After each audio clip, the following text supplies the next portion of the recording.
The world of the internet. It can get a bit much sometimes. I don't die. Pretty much, yeah. Welcome to Move Over Mother Teresa. What is my purpose? What am I gonna contribute to the world? Interviews with creators who Show the world give vulnerability and masculinity. Encourage consciousness. Can I swear? This is Move Over Mother Teresa. I'm Mira Kumar, and if your For You page is anything like mine, you will have been scolded by today's guest. If you hear the mantra in your head, create more than you consume, it's probably in T-Day's voice. In today's episode, my co-hosts Tom Cledwin, Fee McKenzie, and I sit down with T-Day to explore what it means to use your creativity as a vessel to understand the emotions inside and the world around you, and to explore the tensions of being an online creator. For example, how do you show this raw vulnerability but also set strong boundaries? And what does it mean to create an online community when you yearn for the offline world? Your creative block is not gonna last forever. I know it feels like it. When I say plastic, what's the first thing that comes to mind? Tupperware. I think it's probably all the milk cartons I go through. I still drink milk, but yeah. Community is not optional.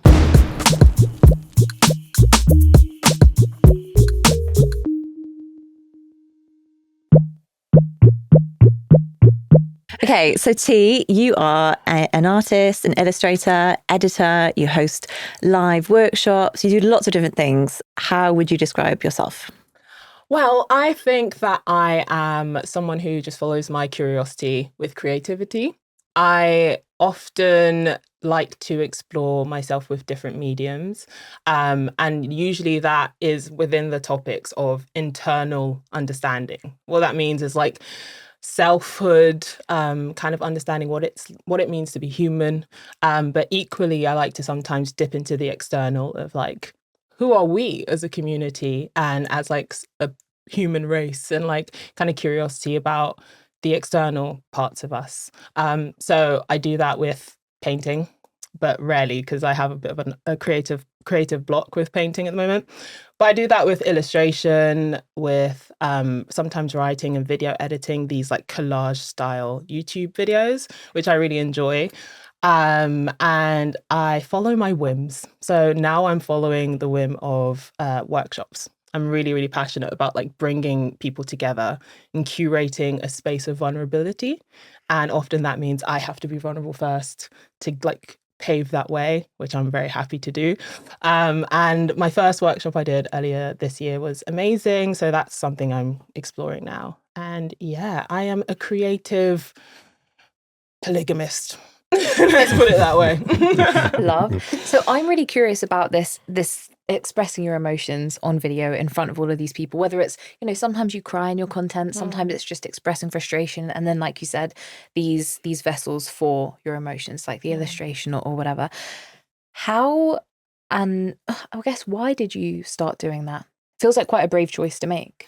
A lot of people say that, and it's funny because when I reflect on it, which I rarely do, I don't see it as brave, maybe because I started when I was pretty like young, when I was a teenager. And for me, it was just like a natural thing to do, like breathing or like jumping. I mean, how many times we jump randomly? I do a lot. But I think about that a lot, strangely. It was just very natural because I have a lot of feelings. I've got a lot of thoughts. And sometimes when you keep that in your head, it is overwhelming and it doesn't feel like things make sense. So I like to put things out into the world, whether that's on paper, like writing something, drawing something, talking to someone. And I just started doing that naturally at 15 on a blogger, back in the blogger days. And then it grew from there. So I feel like the ease to which I do this comes because of years of like history of doing it in the first place. So it comes very naturally to me. Yeah. But you say that you doing that at 15 felt natural. At 15, first of all, I am still a mess of emotions. Me too, honey. Back then I had a lot of big feelings. Yeah. And I don't think that I would have made the choice to process them, on a blog. So you may not see it as brave and it felt really natural to you, but I still find that quite surprising and scary, to be honest. But brave, actually. But do you know what it was? I was posting on a blogger that had 0 views a month. So I think I had the illusion of this public-facing platform, but this illusion of privacy. And I kept private journals as well, but I just liked this idea of maybe the right person will see me and understand me, because that's a big part of who I am, is craving understanding, both for myself and with community, with other people. So I think that like I was like posting in this public way with private thoughts and feelings, hoping to be seen and understood. And I think that's a very human craving, like to be really kind of witnessed. And that just happened naturally over time. And I think with every like incremental growth I had over the years, it came with some, oh, people are here, people are watching me, and I have to have a like amnesia about the fact that I'm being watched sometimes, so that it's authentic. So with brands, obviously you work with lots of different brands, from fashion to, you just did a partnership with like Fair Trade. And there's obviously a bit of a, navigation that happens with like being vulnerable, but then also being, I guess, like attractive to brands, or, not feeling like you are in any way kind of, you're not being too vulnerable, or you're not being too, I don't know, out there for brands. Like how do you navigate that? That's a good question. For me, I have always led with like the authenticity like bit first. But I find that like, that's what people are craving. So it's funny, the whole thing with brands, because brands can be a bit like finicky with the truth sometimes. Obviously different brands have different methods, but like I want to work with brands that are okay with me being human, because essentially we're all human, like, and I myself am, molding how my platform is like curated, as I said, with vulnerability. So my stuff isn't so out there.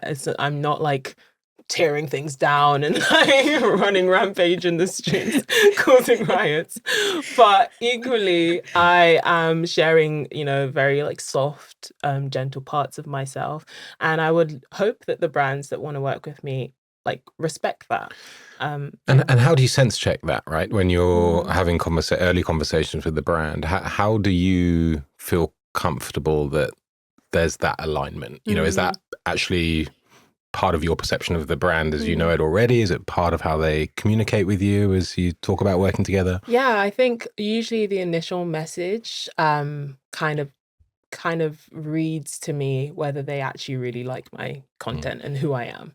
Because a lot of the brands that I have worked with, their message often the emails come from people who follow me and who like, I've actually like really loved your content for a long time, and like I work for this company.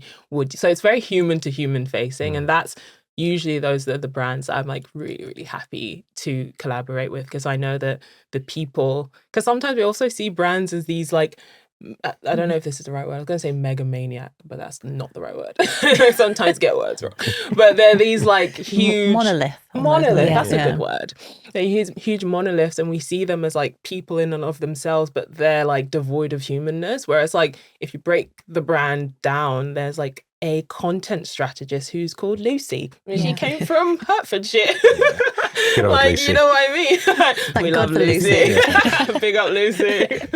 But you know what I mean? So I feel like that kind of, if I'm seeing the human behind the brand, that makes me feel a lot more comfortable. Yeah.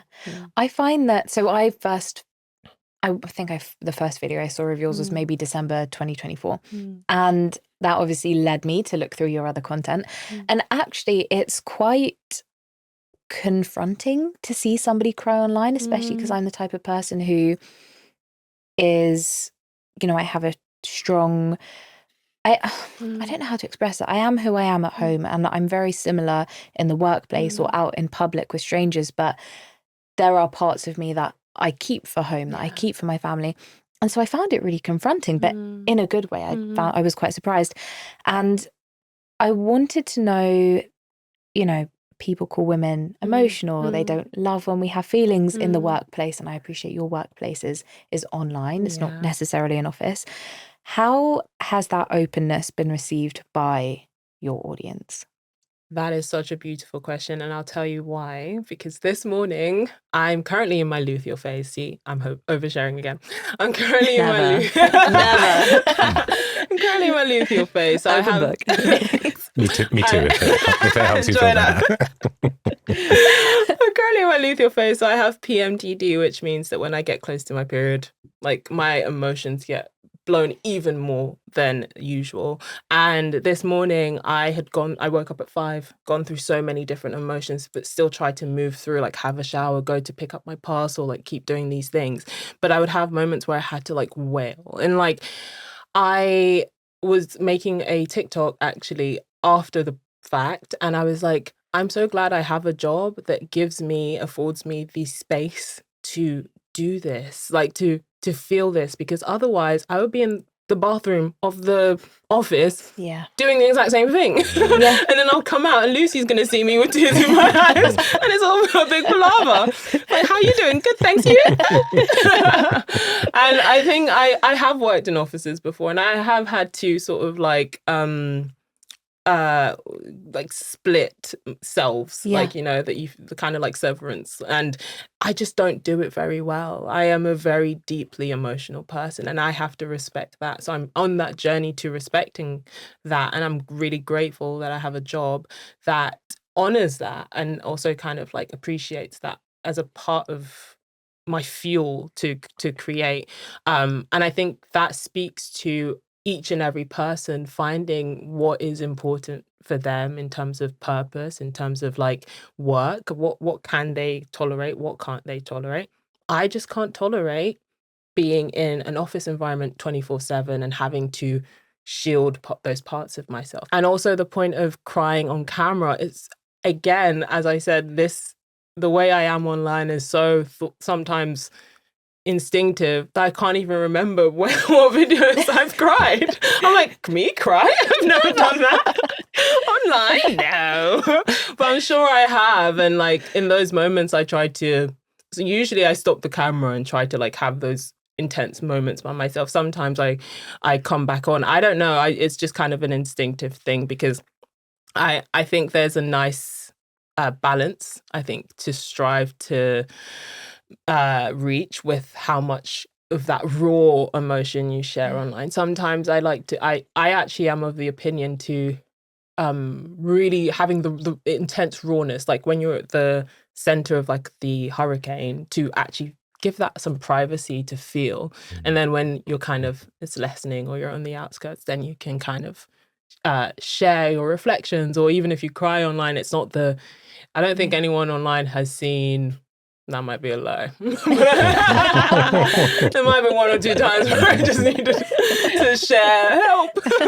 But usually I feel like I try to process the intensity by myself or with a close friend who I call or whatever. Also, I've had so many experiences of sharing parts of myself with people in real life who I'm like, I don't feel like you deserved to see that part of me. And now I have to like forgive myself for the fawn response. I don't know, like just being like, oh, this is and being like, that didn't feel right. I was just reactive rather than tapping into what I wanted to do or how I felt in the moment. So yeah, I think all this sort of speaks to checking in with ourselves, authenticity, and sort of our intuition and trusting ourselves, I think. It's really comforting to hear someone say that, because I have been like that in the past, and I'm sure I'll be like that in the future, where you say too much and then you go home and you're like, why did I give them access to those thoughts and feelings?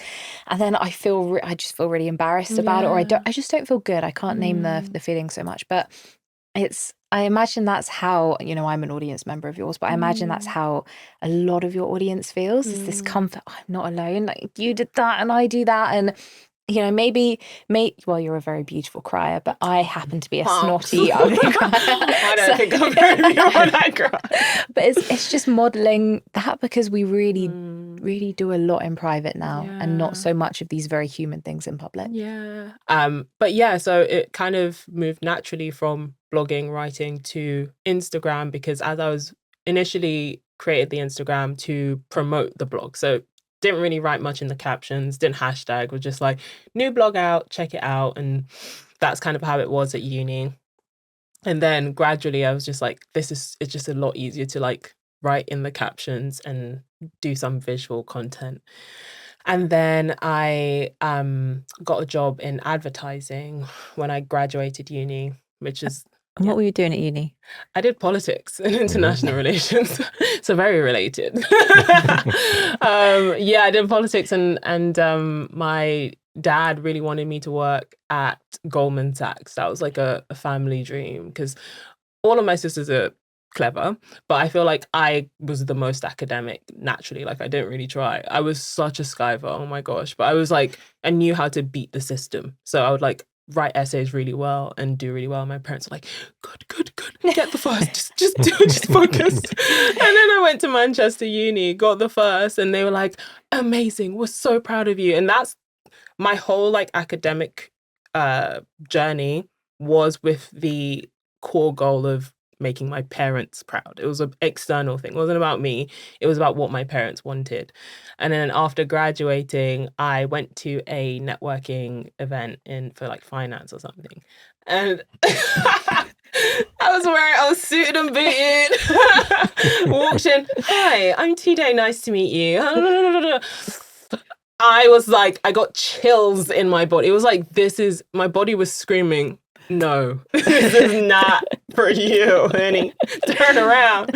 So as soon as I said hi to like 3 people, I was like, I walked out to like the corridor down the stairs. I'll never forget, called my friend and I just started crying and had a panic attack. I was like, I can't do this. So then I left that event after saying hi to 3 people. And I got home and I sat my parents down and I was just like, it's not happening. Thank you for everything you've done. It's not happening. So my dad always references that moment as like the moment I gave it to them. Because I'm someone who, like, when I know something, when I really am cognizant of that I know it, because sometimes you can know something but not actually like be aware of it. But when I was aware, like, this is not my path, I have no idea what that path looks like, and I'm willing to do what I need to do to find it. But I was like, this isn't it, and I need them to understand that like I'm not going down this road. So I told them, and keep in mind, my other sisters kind of followed a more traditional path, like an accountant, works at uni, works in the government. So when I told them like, I don't know what I'm doing, but I'm just gonna figure it out, they were like, okay, God bless, God is with you. They were like, oh, the first class babe, what's she doing? The only chance. And then that's when I found advertising, which initially was like, I saw as a golden chalice, because I was like, oh my God, I get to be creative, which I've always was, like drawing, sketching. I thought I was going to be a fashion designer when I was 9. And I was like, okay, I get to be creative and I get to get paid, like it's a job. So I got really excited, got on this scheme called Create Jobs, that was to help working class kids get into the industry, which is predominantly very middle class. So I got through that, and then I got this internship, and it was during that internship that I had a really, really intense depressive period. I didn't know what was happening, but I was just like, I can't do this office setting. I feel like the creativity that I was using it was just not lining with meaning. And for me, meaning, whether it's finding meaning internally or understanding the external, that's my priority with anything I create. So I had the depressive period and I was like, okay, I'm not doing advertising. Luckily enough, I got this part-time job that I'm still working with now, which was a app for women to create like a safe space for women online. And I started writing articles once every week for £60, and I was living at home trying to like be a social content like strategist, which was just me trying to find You're trying to take Lucy's job. How dare you, for all she's done for you. Luce. We're in this together, babes. She understands. But I was basically trying to do the Lucy's job, and that was fine. That's like an avenue that I could have gone down, but thankfully I had that part-time job that was a great initiative and something I still make content for. And then my Instagram just kind of took off. And that was also providing income and also something that I could be more in the driving seat of what my creativity looks like. And luckily enough, that's kind of the path I took. Can I ask a question about your creativity? Because, your creative outlet, so using like Instagram to kind of channel your creativity, and obviously you were kind of cosplaying in these roles, these more like traditional corporate roles, and you're doing this kind of like on the side, like as an outlet, Yes. and then when did you consciously put in, more time, more effort into like the Instagram, your art, like once you were working for place that you work with now? Yeah. So when I was working with the advertising agency, I remember making a lot of comics, very depressive in tone. Like it was like help, very tube related. I love the tube for some reason. You love the tube. I do. You love the tube. I think that's when my creativity comes out. A lot of tube content. I think people watching as well. The tube's just great for that. Anyway, so a lot of I created a lot of art about how I was to cope. I think that's the nature of my creation has always been to cope because it's too much. And so that was happening on the sidelines. And then when I got the job that I have now, it just afforded me more time because it's not a full-time gig. So I think that gave me time to look at my creativity and explore. I feel like time is such a lucrative asset to speak corporate because I didn't get to go into the world of corporate speak, so I'm going to use it now. But it's such an asset. I think that's something that allows you to build a sense of self. It allows you to build a sense of purpose because things don't come quick. Sometimes it takes a journey, and I luckily had that time, and I think it's because of that time to stew, to think that I have a very strong idea of who I am and also what I want to do, and when you do work in hours like 9 to 5 or you're really, really busy and you don't have the time to sit and to contemplate, it makes it a lot harder, I think, to devote time to self-exploration. But I mean, you've had to figure out all of this by yourself. Your degree was not in this. I don't know if you had any contacts in the industry. So going from blogging to being a creator online must have been confusing, must have been difficult, as well as all the good stuff. So I'm curious how you navigated that process. Oh, thanks, Mira. Actually, hearing that was like, yeah, I didn't have any contacts. I didn't know what the hell I was doing. And I actually didn't. Funnily enough, when I was moonlighting as a content strategist, Lucy's job, one of my first ever clients was someone who contracted me to make, I think it was 25 Instagram posts for £60 and then proceeded to never pay me. Oh and I was like, okay, this industry is a bit strange. That's probably making your manager's squirming over there. Is that still the rates? Quite good value. Thankfully, my rates are no longer £60 for 25 pieces of content.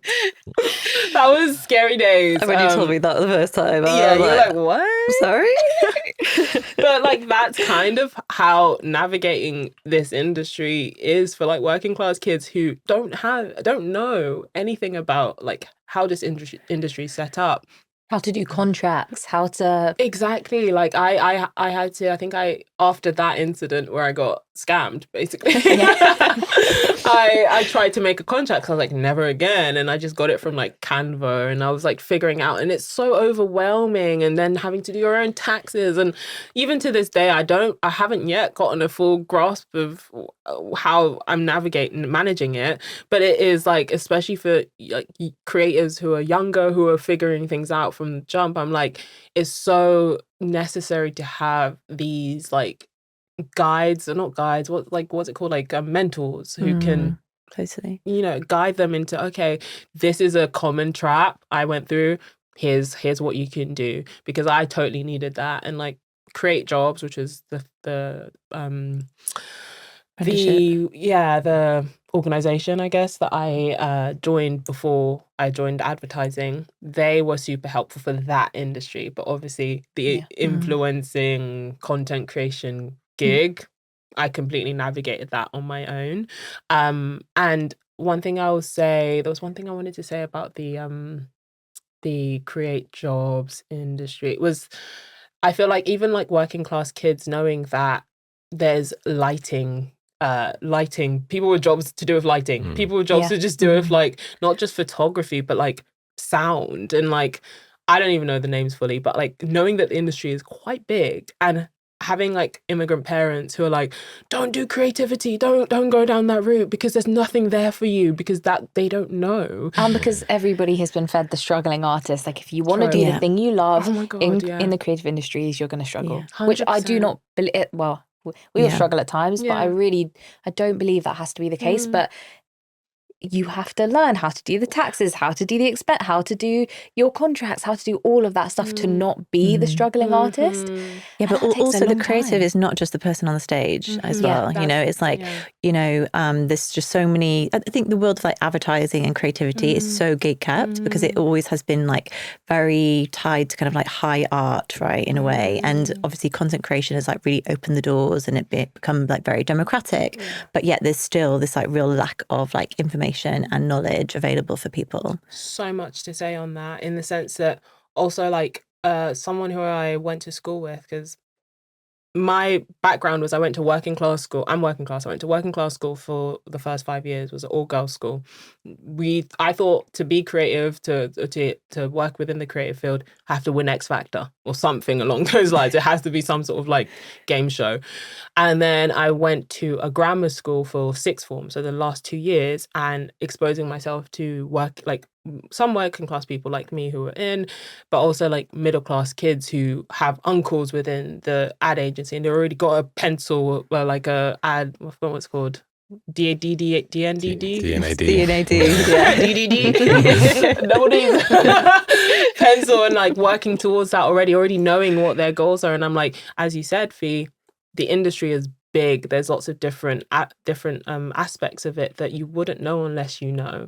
And on top of that, I noticed within the advertising space was that like a lot of working class creatives got stuck within those schemes of trying to get them in, and as a lower class creative, and a lot of money is being made, but it's not distributed in a ways that is fair. So there's like middle class creators, most of which are the middle class kids or like who get the chance to go up the ladder. So that's one thing I also witnessed was everyone within my space, like my the organization that I was in, either hated advertising at the end because they were like, I don't fit in this space because of the language being used. There's a certain confidence that I think also like a way of being that can be kind of jarring as well for working class kids in middle class spaces. And I felt that as well. And it kind of doesn't feel safe, it doesn't feel home, doesn't feel familiar. So those things keep the people who don't know out. Like, and it can be the soft skills as well as the hard skills. So there's so much that goes into that conversation, but I definitely saw the wide spanning beast of the creative industry, and I was like, Mom, Dad, don't believe the lies, honey. People be getting paid. certain people be getting paid. So now when my mom and dad, sometimes when I get a big client or big contract, they're like, whoa, I didn't know you could like get this. And I'm like, it's not stable by any means, but you can find your way through that industry if you can learn from people who've already been through it.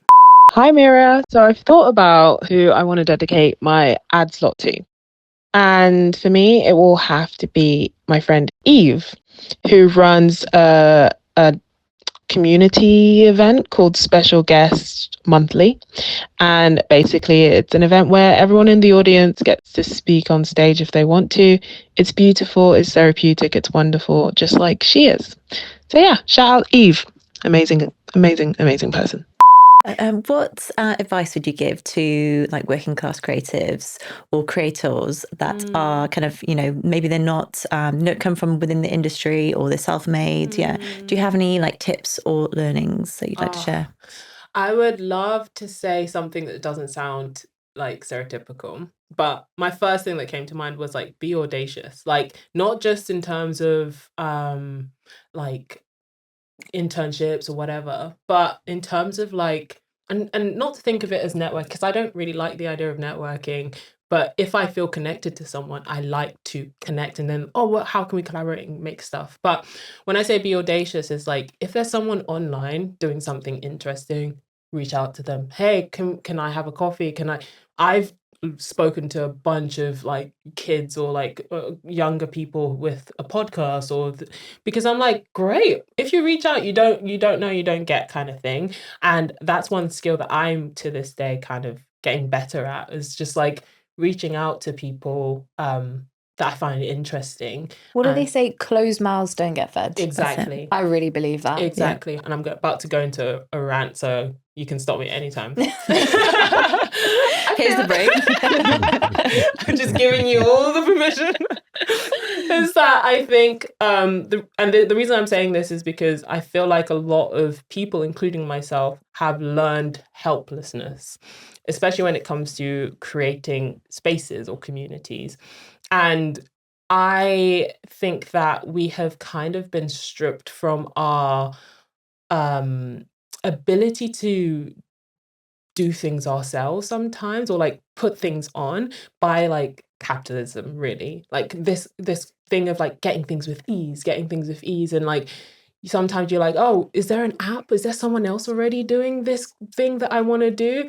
Instead of going, okay, like I can like reach out to 5 different people who might want to read this book, and you don't have to then have a page about book club and with all these fancy things. You don't have to be polished. You just have to start. And like, and like, I think I learned that when I put on the workshop.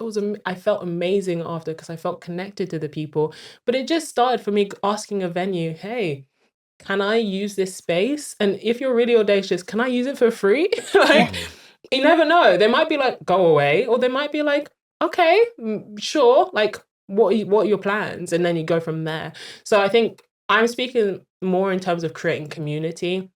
It's hard with other things because money, and life isn't easy. But if you want to like start movements, sometimes you feel like you have to find someone already doing it and join them. But you can start small. You can reach out to people. You can like print out a flyer, see who sticks. And sometimes no one will turn up. Sometimes someone will turn up. But that spirit, I think, it gives you the chance of at least potentially creating like waves. So I think that would be my advice. I came through a scheme as well, and I think there were probably 12 of us, and 3 of us remained in the creative industry because all of the barriers you're talking about pushed people out. The one thing, as you were saying, that the lesson that you learned, the lesson you'd pass on, the one that really sticks in my mind is it's okay not to listen to people who have more experience than you, because they will tell you to do something a certain way. Sometimes there is no reason for that thing. Obviously, be respectful and learn when the time is to listen. But the very first call I ever had on that work experience placement was an exec producer saying to me, who was clearly very unhappy in the position he was in, and was very lovely to me, but said, you will make no money in this job. What was your degree? I said Mandarin and economics. He was like, well, go into banking. Like, you will make no money in this industry. It's not worth it. I can't, like, the genuine shock that was coming. I can't believe you would come into this. And I realized so much in these first few years that people will tell you no, you have to get comfortable with that. You can still do it anyway. And people will tell you that you have to do it a certain way or something is not possible. And it's just not true. It's just not true. I totally relate to that as well. And I think like when you're from a working class background as well, like you're, you know, it's kind of the end of the world when somebody says no, right? Because there's so much, you've got such a lack of confidence, you know, and you really have to kind of build yourself up to ask for those things. And then when the door closes, you're like, oh, well, that's it. That's my chance over. But actually, you know, my advice would be similar. Just keep going for it. Just get up and be bold. You know, I heard a great phrase. It's like, it's not no, it's not now, you know, which I think is every young creative person needs to hear for sure. Not you, because that's true. It might not be aligned for that person. And I think the way I navigated my no's was somewhat cowardly, but also it worked for me. And now I'm learning how to be a bit braver, was by being like, okay, fine, I'm not going to you. Like, I'm not going to try and ask all these people, hey, let me in. I'm just going to make my tent over here. And I'm going to do my thing. I'm going to dance around. And I'm going to just create my like beautiful, safe space here. If you want to come, you can come. If you don't, and then I figured out, okay, this is my safe space. But what I do for money might be completely unrelated. I was willing and ready to like go into avenues that might not have like made me feel good, as long as they gave some room for that space. So for me, my priority was time, as I said. So it needed to be a part-time job. Maybe I had to live with my parents for 50 years. Because I'm not buying that lovely apartment in Islington anytime soon. But like, you know, like for me, I had to really take a hard look at my concessions. You know, what am I willing to do?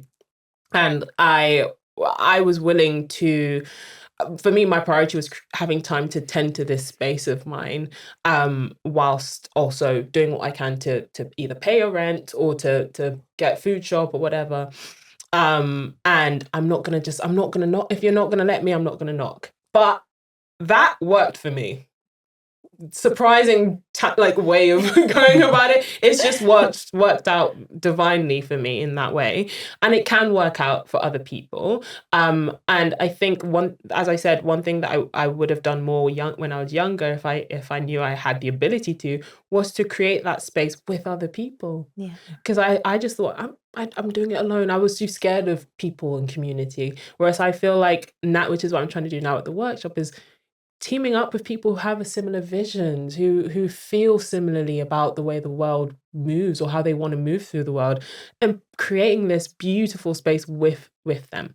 And I think now I'm learning how to knock. Now I'm like, okay, I'm brave enough. I feel more confident in myself, and I want to ask, oh, can I put my painting up on this? Can I take collective? Can I join in? And if they say no, I'm like, all right, safe. That's fine. But also, Kris Jenner, not that. Bring her in. Anyway, Kris Jenner, she says, I'm pretty sure, that if you get a no, sometimes you're just asking the wrong person, and although I don't think she said sometimes, I think she said always. I believe sometimes you're asking the wrong person, because there are ideas that I have pitched to companies and someone will say, that's terrible, it's never going to work. And I've sold it the next week to somebody else. And I think that's the case a lot of the times. Is sometimes people just don't have the vision.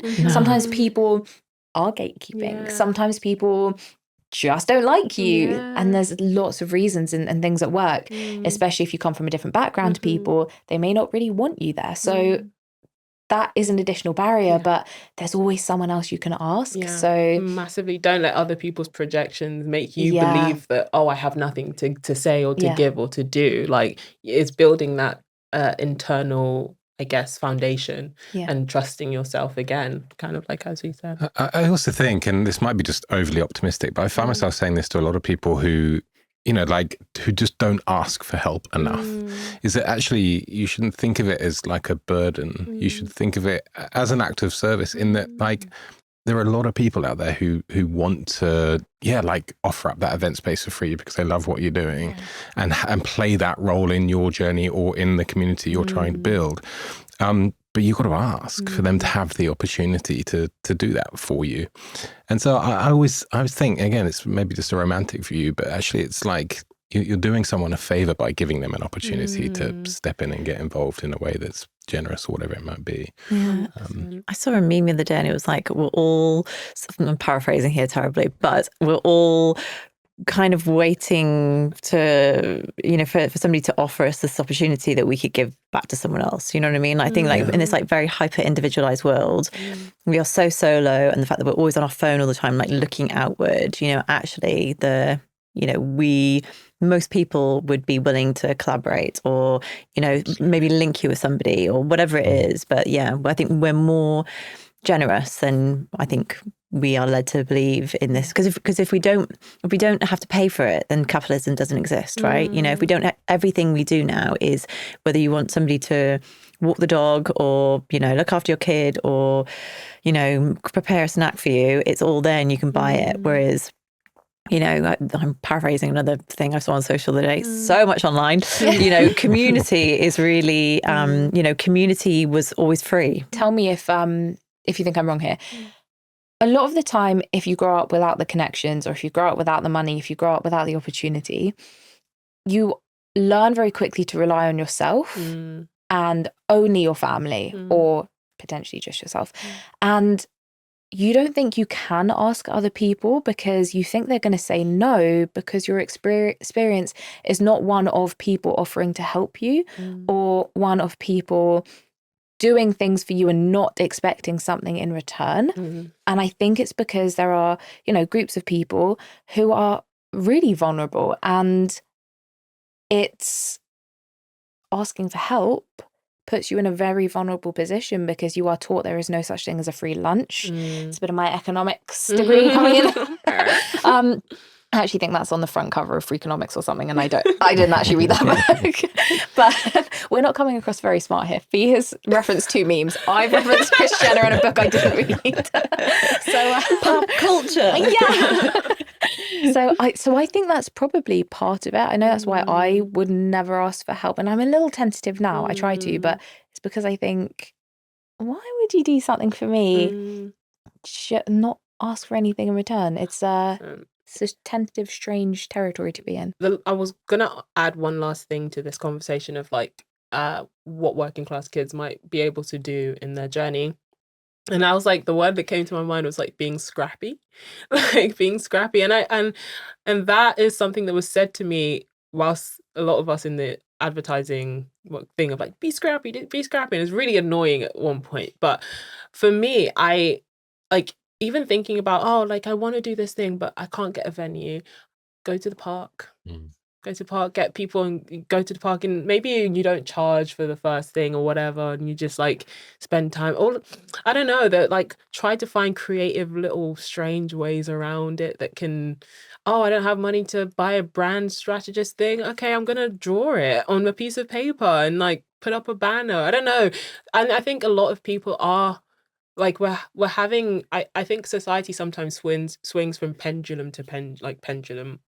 And we've reached a point of like hyper curation. I think a couple years ago, we reached this whole like, it's too perfect vibe. But back in the day, people were striving for that perfection. And now people are wanting just like the authenticity. Maybe that's going to turn back around in 10 more years. But like, I think authenticity kind of lasts throughout the trends or the decades. Like it's very grounding. So if you can find authentic, scrappy, non-polished ways to do a thing, just do it, and maybe over time you can get more refined in how you present that thing. But I'm very much a big believer of just start in whatever way you can. Funnily enough, I think the first video that I saw of yours last year, December 2024, was you the 16th 3:15 p.m. was you smacking the camera with, as I do, a mini wand, I don't know, and you were I actually have it in my bag. I will be taking that. You were like scolding us as listeners or viewers and saying, it's not your job to make art that changes the world. It's your job to express your inner world and to just create. And then I felt very targeted because you said something like, so many of you think like, you want to be the next Martin Scorsese and I was like, fine. So Martin's like, hey, they all want to be admired. So is that something you practice? Is that something you had to learn yourself? I think that's something I practice. I think that's something that has always been in me. I don't know what. I'm like very kind of like, just just do it in any. And I have friends who are like, oh, like, I don't want to post this. I don't want to do this. And I'm just kind of like, oh, I've always had that though. I think growing up as a teenager, when everyone's kind of becoming really self-conscious, and I was self-conscious as well. This was just maybe my defense mechanism with all the teenage girl insecurities that were starting to come up with, oh, my belly, oh, this. And I was just like, fuck yeah. I don't know, my answers were. I was just like, no. I had this kind of like, I don't know what the word is, like resistance towards being being squashed into being self-conscious. And like, I do 100% get self-conscious all the time. And then I have the defense mechanism of going, no, don't tell me what to do. It's almost like a flinch. Like, I want to be true. I want to be me. I want to be me. I want to just be like what I am in the moment. And obviously that over the years has, the teenage angst of it all has kind of calmed down. And I'm more like, okay, I do still want to be me. And I it's less defensive and reactive. It's just more like a stream rather than a tornado, like not a tornado, losing the words. Come on, Tsunami. Guys. Thank you. Girl. You got me. But yeah, I think that is that feeling of like, okay, I'm just gonna do it in whatever way it comes out. It might have a spelling mistake on it. And this is not the best thing for like, if you want to write a book and publish it and have millions of copies, you do have to be a little bit more like cautious and like careful. And I think that's where you can partner up with people with different skills. For me, I'm a creative. So it's like that like urge to just make it and start somewhere for me just comes very, very naturally. And then over time, or with different people with different skill sets, I was going to say better, but it's not better, it's just different, can help refine it to make it more polished or without spelling mistakes or whatever it is. But I very much am a big believer in just do it as it comes out and then deal with that later. Currently, I'm also kind of recalibrating my relationship with socials at the moment, because as I said, I'm being called into slowness. This is a new like, oh, okay, I'm understanding. I'm transitioning into someone who I'm not yet, and I don't know how that's going to really look like yet. But that is in contradiction with the fast-paced nature of being online. There's so much like to keep up with, so much content. I'm struggling like to actually use TikTok and Instagram nowadays because I don't actually want to hear from anyone. I don't like, and it's quite hypocritical being someone who creates the content. I actually it's in my drafts at the moment. I made a TikTok being like, I don't know how to reconcile these two things of like, I actually like, I don't want to hear the 5 things that will help my relationship work. I don't want to hear the 10 superfoods that will give me, I don't want to hear like even the funny little memes, like I really don't want to hear anything. But at the same time, I was addicted to TikTok. Like I was scrolling so much, like only a month ago, and I'm trying to now slow down. As much as I don't want to hear on anything, I'm overstimulated. That's my soothing technique. I think for so many of us, that is how we go to like regulate our feelings and to soothe and to, I just need a break.